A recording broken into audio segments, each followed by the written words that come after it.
La conférence des évêques du Togo, 7, exprime le souhait que les élections législatives et régionales à venir se déroulent dans un environnement propice. Pour garantir des élections pacifiques, l'organisation appelle à la responsabilité de tous les acteurs et plaide en faveur de la libération des prisonniers politiques.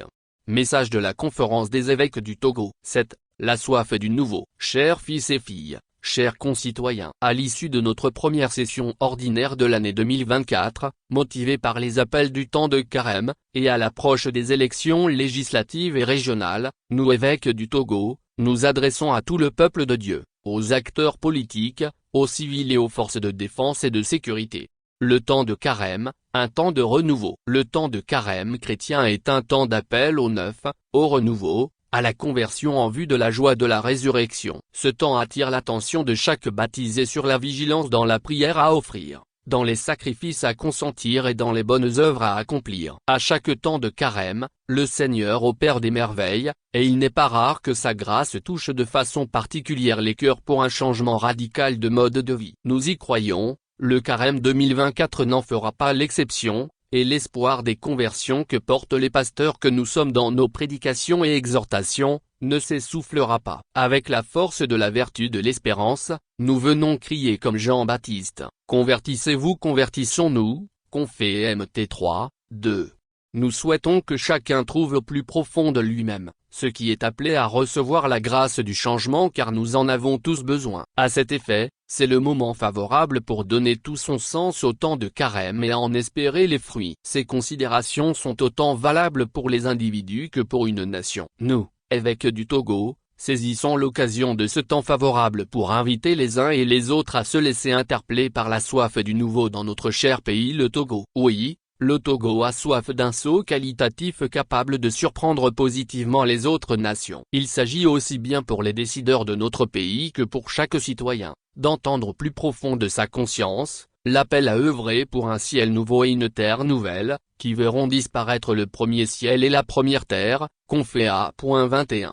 Un état de fait. Dans la mémoire du peuple togolais, les périodes électorales riment généralement avec angoisse, inquiétude et interrogation dues à des soupçons, des accusations de manque de transparence, d'irrégularité, suivies de violence avec leurs conséquences dramatiques.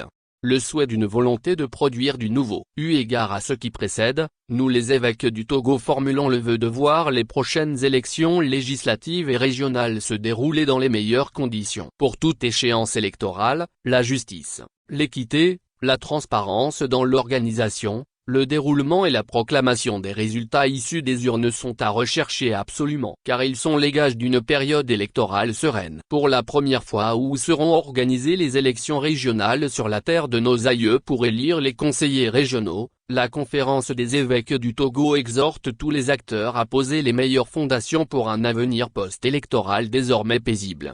Dans cette perspective, à l'approche de la campagne électorale, nous exhortons au respect de l'adversaire politique dans les prises de parole et à la création des conditions de libre circulation de tous les candidats. Que soit donc évité toute parole et tout acte préjudiciable à la paix et à l'unité nationale. Nous plaidons également en faveur de la libération des prisonniers politiques. La paix n'a pas de prix. La paix est le soubassement de tout développement. S'efforcer de la garantir et de la préserver est un devoir qui incombe à tous ceux qui portent le souci du progrès. Dans son message pour le carême 2024 intitulé À travers le désert Dieu nous guide vers la liberté, le pape François enseigne que la liberté est un élément constitutif de la paix. En effet, selon le Saint-Père, lorsque notre Dieu se révèle, il communique la liberté, « Je suis le Seigneur ton Dieu, qui t'ai fait sortir du pays d'Égypte, de la maison d'esclavage et exvin. » 2. Dès lors, la disparition de la liberté est synonyme de la disparition de la paix. Voilà pourquoi le pape nous invite à ouvrir les yeux sur les situations d'injustice, à convertir nos cœurs, et à lutter pour nous libérer nous-mêmes de nos esclavages intérieurs. C'est à cette seule condition que nous pouvons parvenir à la vraie liberté, gage de la paix. Recherche la paix et poursuis-la, dit le psalmiste. Confé PS 33, 15. Chers concitoyens, laissons-nous porter vers le bien par l'amour de la patrie. Notre vivre ensemble paisible en dépend. Prière pour la paix. Crée en moi un cœur pur, ô mon Dieu, renouvelle et raffermis au fond de moi mon esprit. Confé PS 50,12. Chers fils et filles, l'avenir du Togo, notre pays, nous préoccupe tous. et nous invite à intensifier nos prières afin que le Seigneur convertisse nos cœurs et resserre la cohésion sociale dans notre pays. C'est pourquoi nous vous invitons à reprendre avec foi la prière pour la paix au Togo. Reprenons-la personnellement, en famille et en communauté. Que Dieu bénisse le Togo. Fait à Lomé, ce 1er mars.